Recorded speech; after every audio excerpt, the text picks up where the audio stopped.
अस्सलामु अलैकुम वरहमतुल्लाहि वबरकातुहू औज़ु बिल्लाहि मिनश शैतानिर रजीम बिस्मिल्लाहिर रहमानिर रहीम। दोस्तों, मैं आज आपको चैप्टर नंबर 4 जर्नल की दूसरी प्रॉब्लम समझाऊंगा कि वो किस तरह हल करनी है और उसके अंदर आज कैसे कैसे आएंगे। ये है वह दूसरी प्रॉब्लम। मैंने इसके 10 इंदराज हैं और मैंने 10 के 10 इंदराज तरतीब के साथ लिखे हुए हैं। ये मैं आपको समझाऊंगा कि किस तरह कौन सा इंदराज आएगा। पहले ऊपर जो टाइटल मैंने दिया हुआ है मिस्टर फराज बुक, ये आपको लिखना ज़रूरी है क्योंकि हमें पता तो चले कि हम कौन किस नाम के ऊपर ये अकाउंट बना रहे हैं और किस शख्स का ये होगा कि जनरल, हम किस शख्स का जनरल बना रहे हैं, तो उसका नाम लिखना ज़रूरी है। मिस्टर फराज का जनरल बना रहा हूँ मैं।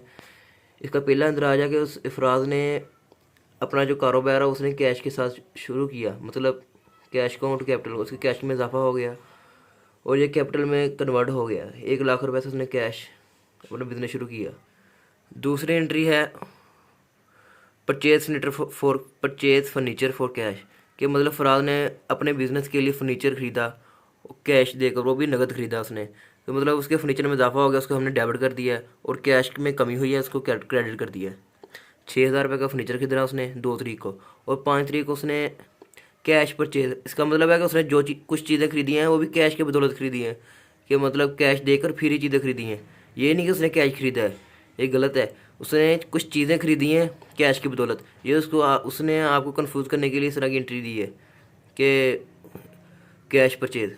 ये नहीं है, कैश परचेज लिखा हुआ है, मतलब इसका मतलब ये है कि उसने चीज़ें खरीदी हैं कैश की बदौलत। तो 10,000 रुपये की उसने चीज़ें खरीदी है, purchase account to cash account, हमारी परचेज में इजाफा हुआ है और कैश में कमी हुई है।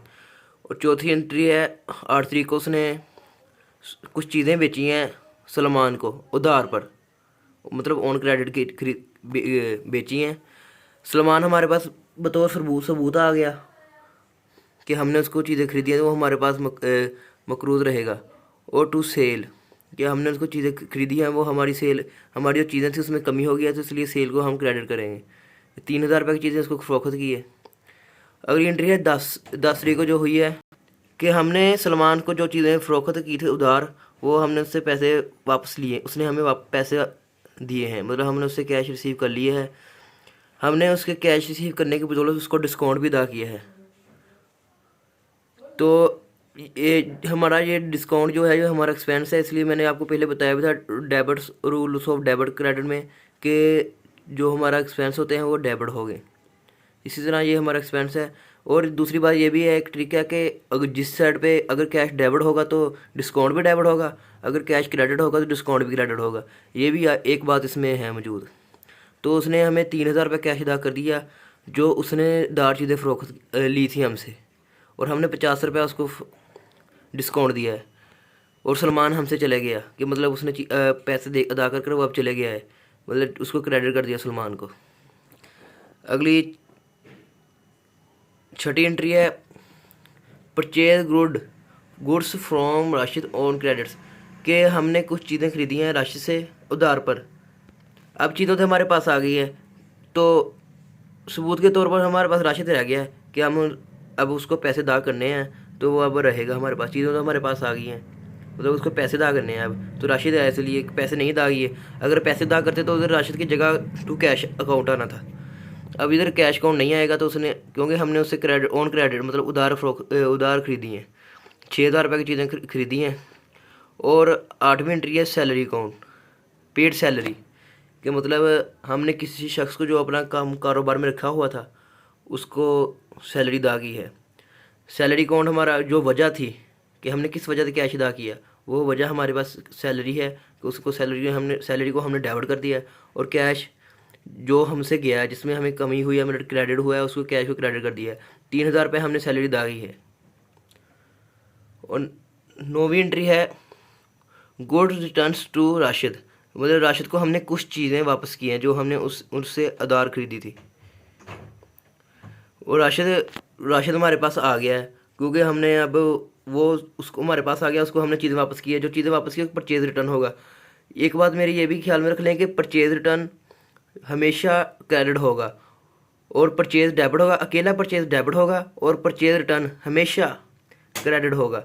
और जो सेल रिटर्न है वो हमेशा डेबिट होगा, और जो सेल है अकेला सेल वो हमेशा क्रेडिट होगा। तो गुड्स टर्न टू राशिद, तो हमने राशिद को अपनी खरीदी हुई चीज़ें वापस कर दी, मतलब परचेज रिटर्न हमने कर दी है और राशिद हमारे पास आ गया। 1000 रुपये की चीज़ें हमने उसको वापस कर दी हैं। और आखिरी जो एंट्री इसकी जो नीचे एंट्री है 25 तारीख को जो हुई है, Rashid account paid cash to Rashid and discount received. हमने राशिद से जो चीज़ें खरीदी थी, मतलब 1000 रुपये की, तो हमने उसको वापस कर दी थी। अब 5000 रुपये की चीज़ें रह गई थी, हमने 5000 रुपये उसको अदा करना था। 5000 रुपये हम राशिद हमारे पास आया और 5000 रुपये हमने उसको दिए। उसकी बदौलत टू कैश हमसे गया, उसकी बदौलत उसने हमें डिस्काउंट दिया है। मैंने आपको बताया था, जिस साइड पे अगर कैश डेबिट होगा तो डिस्काउंट भी डेबिट होगा, अगर कैश क्रेडिट होगा तो डिस्काउंट भी क्रेडिट होगा। ये पक्की बात होगी। मतलब राशिद हमारे पास आया, उसको हमने कैश दिया 5000 रुपये, उसने 30 रुपये हमें डिस्काउंट कर दिया है। इसकी जो ये नीचे नरेशन लिखनी है, ये ज़रूरी होती है। हर अकाउंट के नीचे paid cash to Rashid and discount received, जो आपका अंदराज होगा उसी को हमने नरेशन कहते हैं। इसको जो नीचे लाइन लिखी हुई है मैंने डिटेल के लिए समझाने के लिए, क्या इस अंदराज में क्या चीज़ हुई है, इसको लिखना, हर अंदराज के नीचे लिखना ज़रूरी होता है। कि इसका 1 नंबर होता है। इसमें आपको बता दूं कि ये इसको लिखना ज़रूरी होता है। ये ज़्यादा मुश्किल नहीं होती। जो ट्रांजैक्शन आपको बताई गई होती है किताब के ऊपर, वही आपने इधर दर्ज कर देनी है, बस इतनी सी बात है। और लास्ट एंट्री है 28 तारीख को, 28 मार्च 2007 को, 28 जनवरी 2007 को, के हमने कमीशन रिसीव किया है। कमीशन कौन किस सूरत में आया हमारे पास? कैश की सूरत में। वो कैश को हमने डेबिट कर दिया है और किस वजह से हमारे पास कैश है उसकी वजूहत लिखनी है।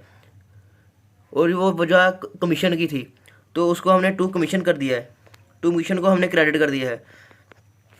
और इसके नीचे जो नरेशन लिखनी थी वो रिसीव्ड कमीशन, और 100 रुपये हमने कमीशन रिसीव्ड किया है। तो दोस्तों ये था आपका प्रॉब्लम नंबर 2 चैप्टर नंबर 4 की। अगर आपको किसी बात की समझ ना आई हो तो प्लीज़ कमेंट पे मुझसे रब्ता करें, मैं आपको ज़रूर इस बात का समझाऊंगा। और मेरे चैनल को सब्सक्राइब करते रहें, अगर पसंद हो तो लाइक भी करते रहें और दूसरों को शेयर भी करते रहें। शुक्रिया।